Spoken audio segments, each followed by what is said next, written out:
I just wanted to ask you a little bit more about that was the week that was. What was the format of the show, and what did you do as a regular?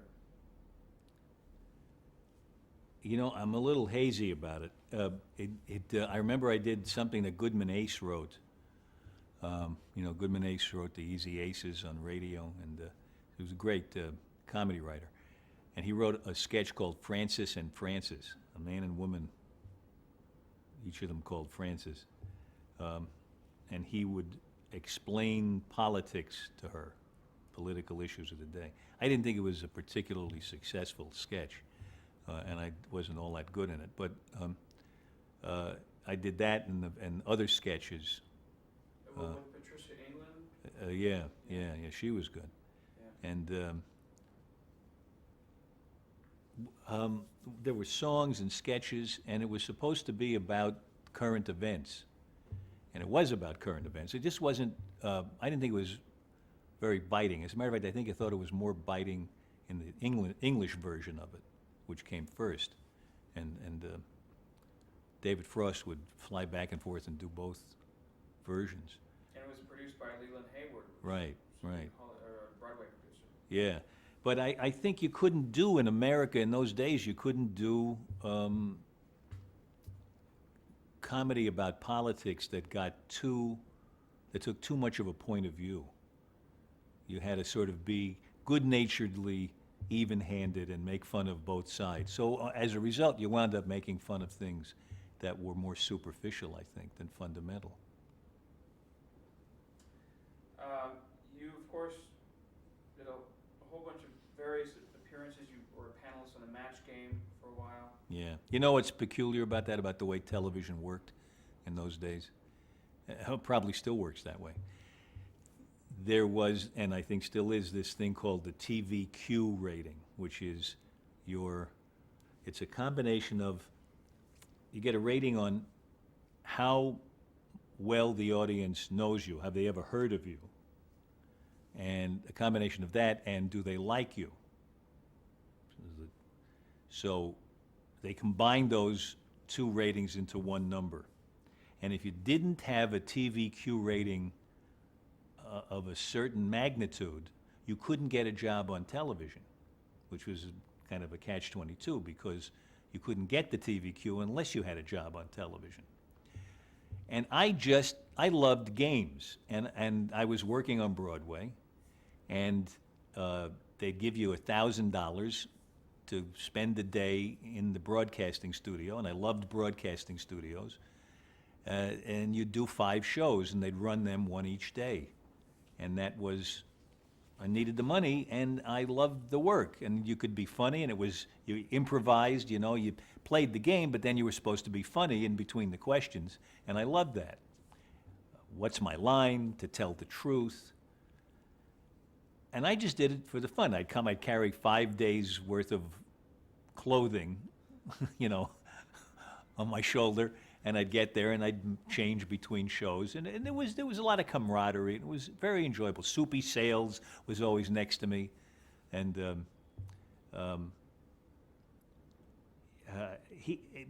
the thing that I didn't realize was that when I got my first job in a television movie, which was just prior to getting, one of the first jobs I had in the television movie, which was just prior to getting the job on MASH, was that I had a TVQ rating because of the game shows I had done. And I wouldn't have been hired if I didn't have that. So I might not have had the career on MASH and that tremendous change it made in my whole life if I hadn't had fun doing game shows. It would have been a totally inconsequential thing. I mean, to me, it was just like a parlor game that I got paid for, Well, what about, Alvin Pussycat, a lot of the yeah, I had already been starring on Broadway. But you still had to have But that you rating. had to have that rating on television. Yeah. I mean, it was funny. Years later, people would say to me, or maybe it was around that time, I don't know, people would say to me, oh, you're a good actor, but I really like you on What's My Line. You know, I mean, people entertain themselves watching the dumbest things. And that just, it was very interesting to realize what a role that had in my life. And at the time, it was just fun. But the thing is, if you do what's fun, what's really fun to you, that will, I think, always lead to substantive stuff. I mean, as long as you don't think drugs is fun, you know what I mean? I mean, it's something that's worthwhile but fun. It'll probably lead to something good. The telefilm that you mentioned, was that Truman Capote's The Glass House? Is that the one that? That was one of them. I think Playmates was another one. I don't know. There was one television movie where there were a few around the same time. I don't know when they all happened. Before we get to MASH, had you, in the mid to late 60s, seen any footage from Vietnam War on television, on the evening news? You know, I saw very little of the Vietnam War on television because I couldn't stand it. I couldn't take it. I didn't watch the news, and I didn't even read about it in the newspaper. I mean, when I hear about the history now, and I hear about the Tet Offensive and that kind of thing, I barely know what they're talking about. I hated it so much. It had an emotional effect on me, and I couldn't stand it. I couldn't take what was happening, so I didn't pay any attention because I couldn't stop it. I couldn't have an influence on it. I felt, and so I didn't want to torture myself, and I didn't pay. You know, I didn't read about it. I didn't look at it on television. It always interests me that it's the first war that showed up on television, not for me. And so, as the history books I mean, say- a little bit. I mean, I was a citizen and I was, you know, involved, and I was aware of it, but I didn't follow it daily. That's what I'm trying to say. And so, as it divided the country, you didn't take an opinion on one way or the other? Of course I did. I was against it. I was against the war. Yeah. That's why it had such a bad effect on me. So then what attracted you, tell us how you came to get the role in MASH and your meeting with Gene Reynolds and Larry Gelbar. What attracted you to doing a show about war? The fact that it was about war was a real question for me. I was making a movie in the Utah State Prison when they sent me the script. I was in that prison all day long, you know, like 12 or 13 hours a day for 3 weeks. And it was not only the best pilot I'd ever read, it was the best thing I'd read while I was in prison. And I was glad to get out. But I had to wait until I was finished with the prison job before I could say yes to it, because I wanted to make sure that they agreed with me that the war wouldn't just be a jovial background to hijinks. I didn't want to do hijinks at the front. The only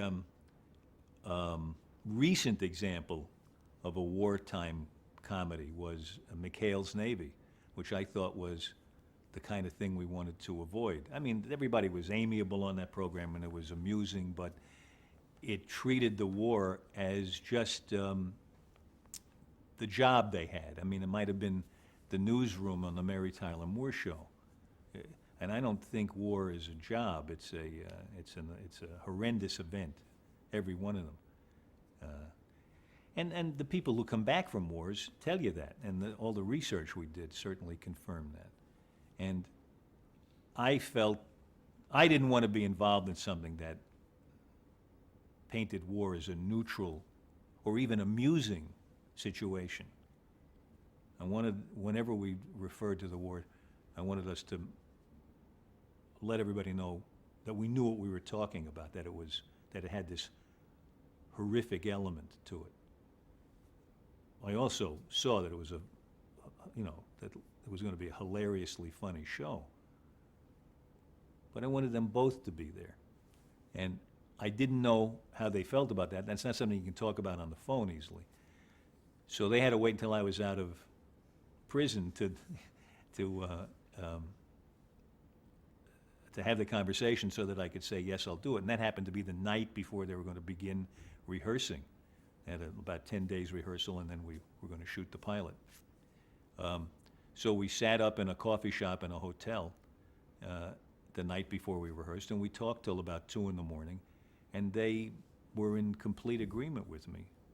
But I needed to be reassured of that, and then we agreed to do it. And I don't know if that conversation had anything to do with the way we did the show, but the fact that we did the show that way, I think, made a big difference between that show and just about any other comedy that had ever been on up until then, because we had very funny comedy. We had all kinds of comedy, burlesque, satire, every kind of comedy that you can think of. And we had the recognition that the war was acid, and we didn't drop either of those, and that gave us a combination that was surprising,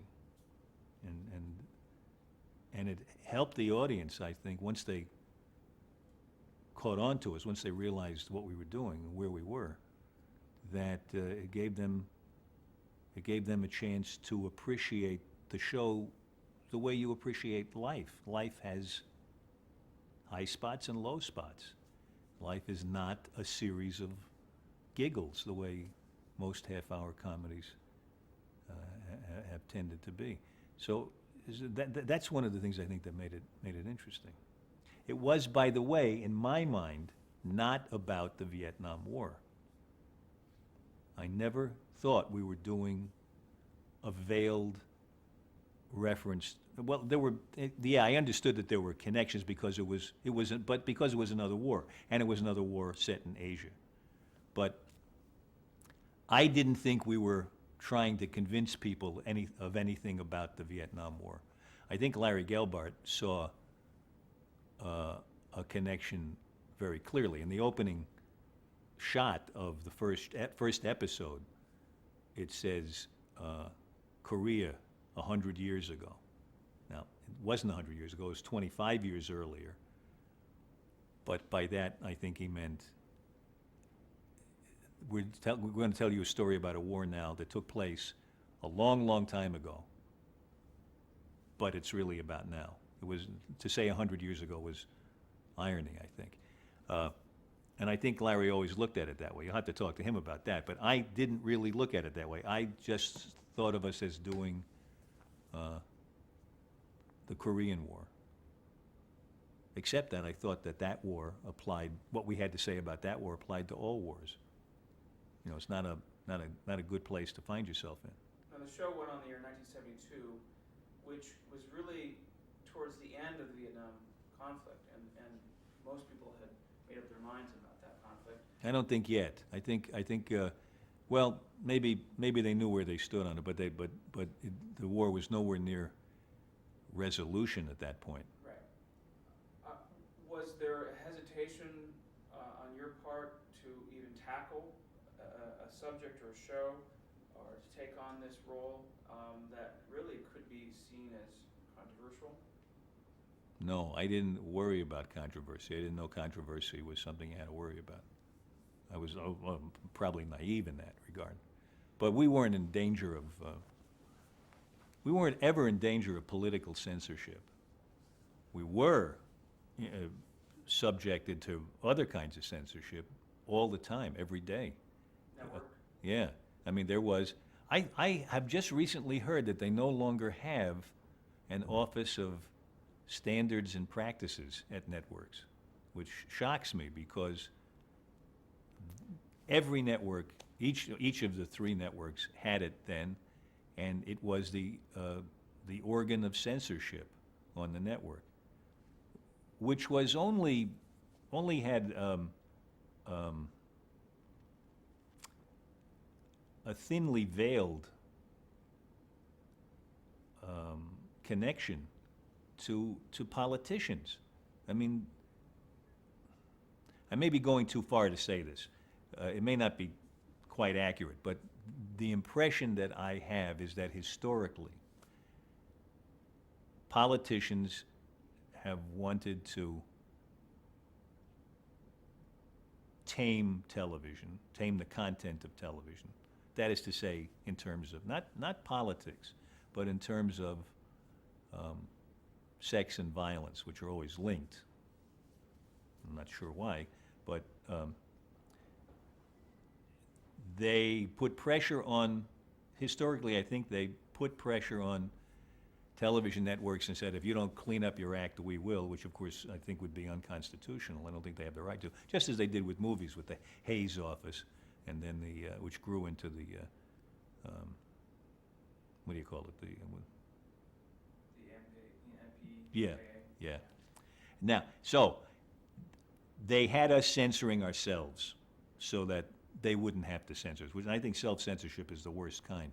But the network not only would censor you, they would get you to collaborate. They would get the artists to collaborate, the writers and directors to collaborate in that self-censorship.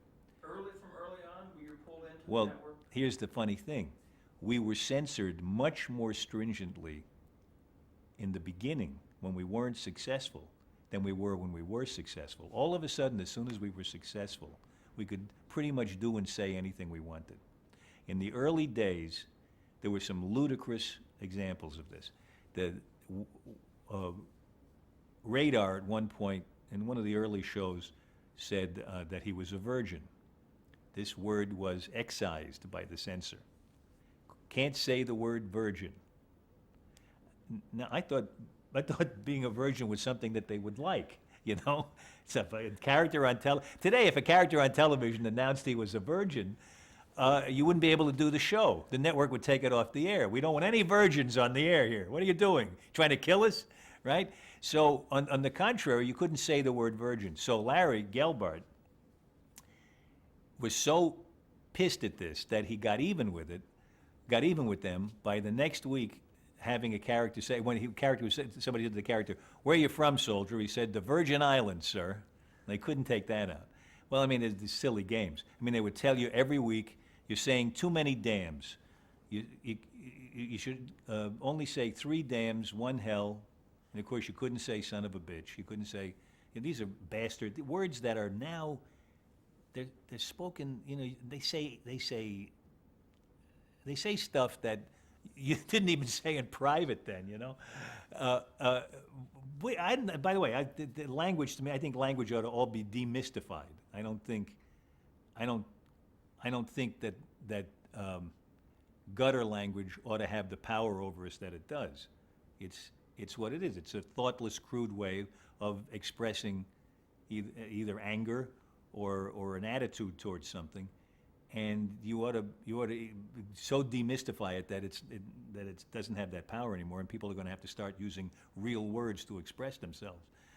But I love to curse. I curse blue streaks sometimes. I'm not against language.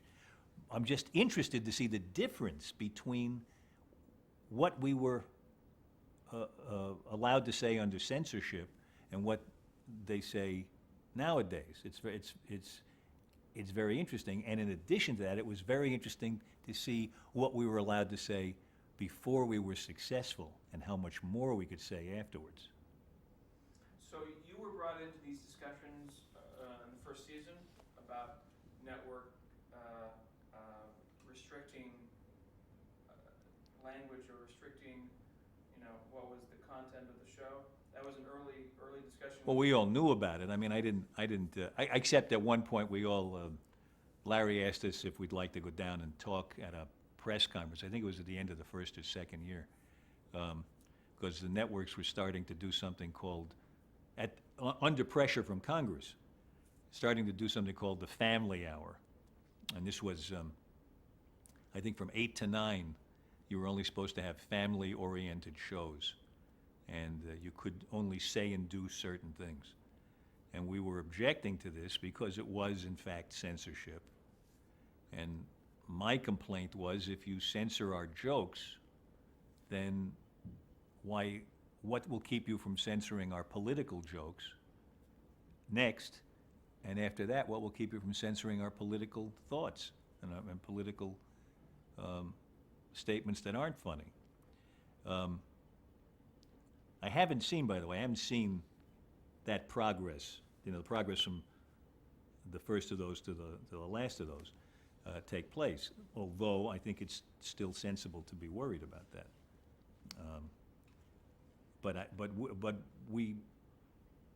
They did do the family hour for a while, I think, and then they stopped it because everybody was complaining about it so much.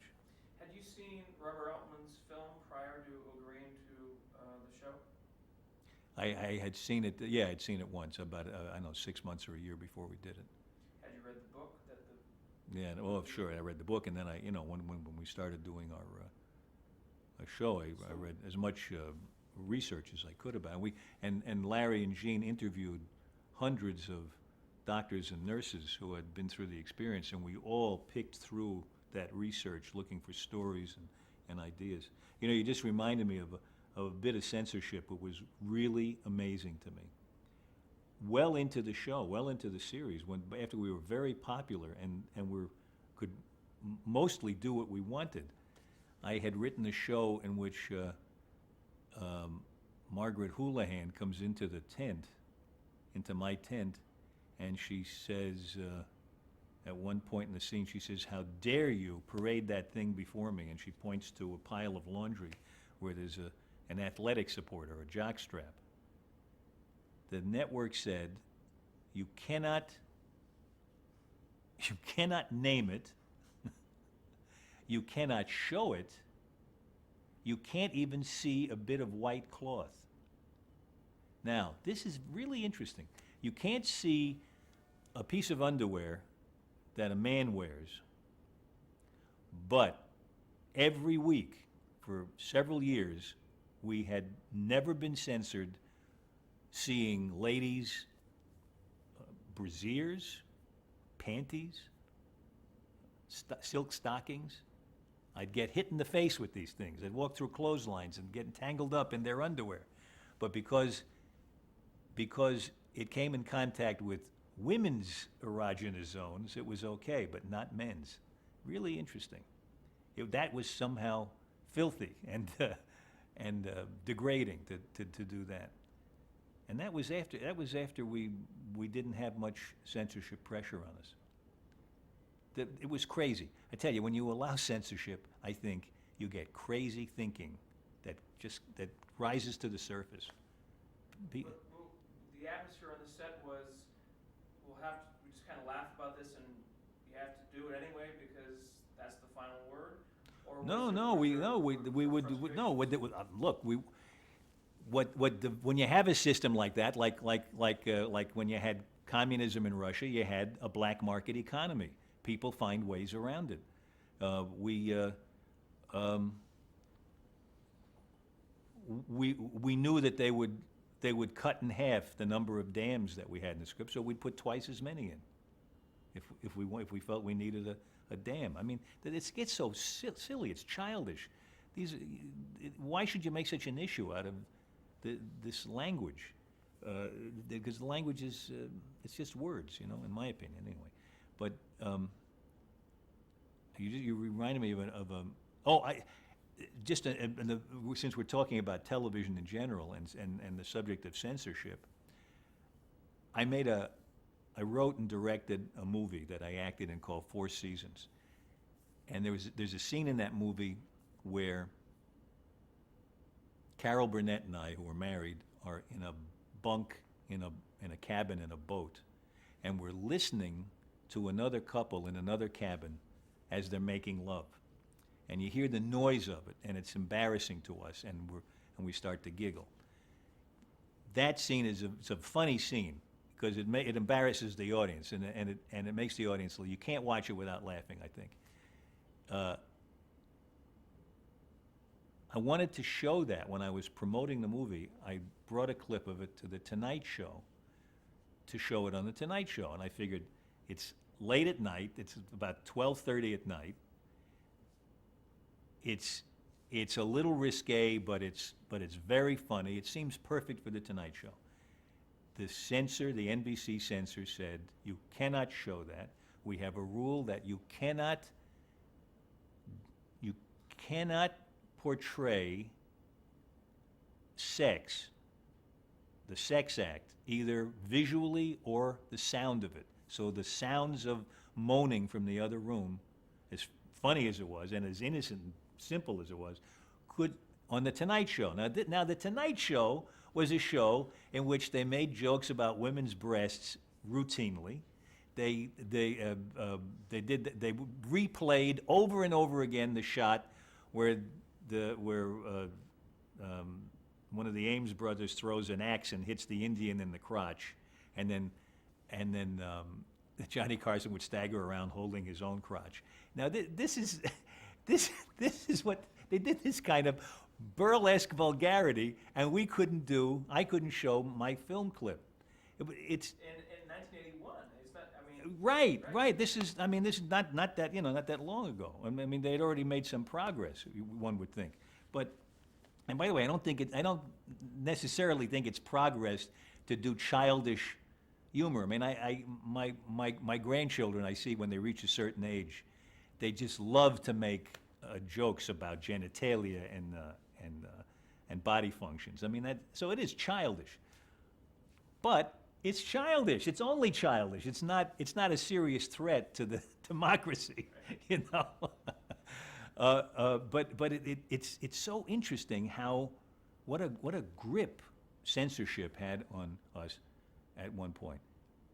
And it's also interesting how now that grip has been relaxed and people do all kinds of stuff, it certainly hasn't made things any better. I mean, there's a lot of just stupid, dumbass stuff that's done now in the name of entertainment that and they're now doing, at this point as we speak, there are a lot of people doing what stand-up comics have done for a long time, which is to get a laugh by saying something that you're not supposed to say in public, in front of company.